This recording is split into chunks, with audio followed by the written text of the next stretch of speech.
तो गिरिजा देवी नाम की एक महिला थी। पता नहीं क्यों उनके हृदय में एक अदृश्य से ठाकुर जी के प्रति प्रेम प्रकट हो गया। एक दिन सहज ही अपने पति से कहा मुझे वृंदावन जाना है। पति ने कहा ठीक है, कल तुम्हारी व्यवस्था कर देते हैं, वृंदावन चली जाओ। ज्यादा नहीं, 50, 60, 100 वर्ष पुरानी बात होगी, ज्यादा से ज्यादा। लेकिन मैं केवल जाके दर्शन करके वापस आने के लिए नहीं मांग रही हूं आज्ञा, मैं सदा के लिए वृंदावन ही रहूंगी, मैं वापस नहीं आऊंगी। पति ने पहले तो बहुत मना किया, बहुत दिन तक उसकी आज्ञा का, बोले ऐसे कैसे जाने दूंगा, कहां रहोगी, क्या, बोले वो नहीं पता, बस मुझे वृंदावन जाने दो। जब स्थिति ऐसे होने लगी, कृष्ण विरह का ज्वर चढ़ने लगा, बुखार आने लगा, किसी भी औषधि से भी वो बुखार दूर नहीं होता था, तो पति ने यही सोचा उसी में भलाई है कि इनको वृंदावन भेजो। और वृंदावन आई। श्री राधा रमण जी की अनन्य भक्त, सदा उन्हीं के दर्शन करते, उन्हीं की लीला का अनुभव करते।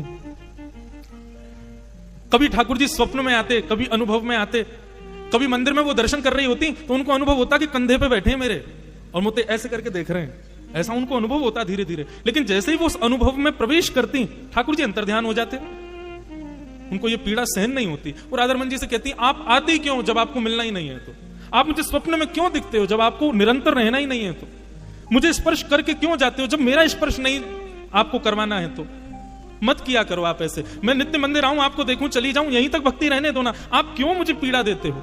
ये गोपियों की स्थिति भागवत में यही है। नेह किम वद विष जलाप्यया व्याल राक्षसा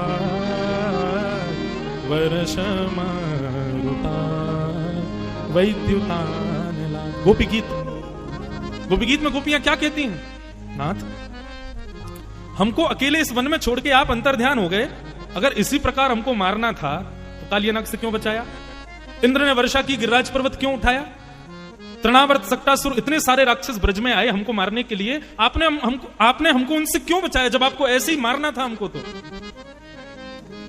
वही बात गिरिजा देवी कहने लगी, हे राधा रमण आपको नहीं समझ आता है, लेकिन आप जब स्वप्न में आके अंतर्ध्यान होते हो, मुझे छू के चले जाते हो, मुझे बार बार अनुभव, उसके बाद मेरी जो स्थिति होती है मैं कैसे बताऊं, प्राण निकल जाएंगे मेरे किसी दिन। ऐसा मत करो। एक दिन महामंत्र का जाप कर रही थी, हरे कृष्ण कृष्ण कृष्ण हरे हरे, हरे राम राम राम हरे हरे। महामंत्र का जप निरंतर करती थी। और जब वो जप करने बैठती तो कभी हाथ से माला छूट जाए, कभी उनको नींद सी आने लग जाए, कभी पीछे से नोच के भग जाए ठाकुर जी, ऐसे कुछ ना कुछ करते थे।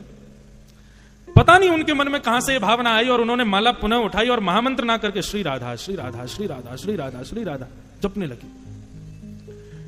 जैसे ही श्री राधा नाम का उच्चारण करना उन्होंने प्रारंभ किया, किसी ने उनको कहा नहीं, किसी ने उनको बोला भी नहीं, पर सहज ही उन्होंने शुरू कर दिया। क्यों, इस विरह वेदना को श्री जी समझ गई थी कैसे दूर करना है। बहुत ध्यान से सुनना क्या हुआ। जैसे श्री राधा राधा राधा जपने लगी तो गिरिजा देवी एक गोस्वामी जी के यहाँ किराए पर रहती थी, नीलमणि गोस्वामी जी के घर पर किराए पर रहती थी। वो गोस्वामी जी को ज्वर चढ़ा था, वो लेटे हुए थे अपने बिस्तर पर। अचानक बिस्तर पर लेटे लेटे उनको पता नहीं क्या हुआ, वो कहने लगे गिरिजा देवी को बुलाओ, गिरिजा देवी को बुलाओ, गिरिजा देवी को बुलाओ। लोग दौड़े दौड़े गए, अरे गिरिजा देवी गोस्वामी जी पुकार रहे हैं, जल्दी चलो। वो दौड़ करके जैसे ही आई गोस्वामी जी के पास, कहो बाबा। तो गोस्वामी जी रोते रोते बोले, अब तुम मुझे छोड़ दोगी, तुम मेरा नाम नहीं जपोगी, तुम श्री जी को ही ध्याओगी, तुम श्री जी को ही पुकारोगी, मेरा नाम नहीं बोलोगी। ये भाव सुनते ही गिरिजा देवी स्तब्ध हो गई, बोले ये हुआ क्या। तब उनको याद आया, बोले मैं महामंत्र करते करते श्री जी का नाम उच्चारण करने लगी, इसलिए ठाकुर जी ही इन गोस्वामी जी के मुख से मुझे संकेत कर रहे हैं और विरह व्याप्त करके कह रहे हैं कि मेरा नाम क्यों नहीं ध्या रही हो, मुझे छोड़ दोगी, अब तुम श्री जी की हो जाओगी और सदा उन्हीं की रहोगी, मेरा नाम नहीं ध्याओगी। तुरंत उन्होंने बैठ करके महामंत्र का जप किया। जैसे ही महामंत्र किया तो तब गोस्वामी जी ठीक हुए। तब उनको चाबी पता चल गई ठाकुर जी की। बोले अच्छा तो ये बात है, मतलब ठाकुर जी महामंत्र आदि ये सब ठाकुर जी के नाम है, सब अत्यंत श्रेष्ठ है। भगवत कृपा तब तक होगी नहीं जब तक उनके नाम गुरु प्रणाली से नहीं लोगे।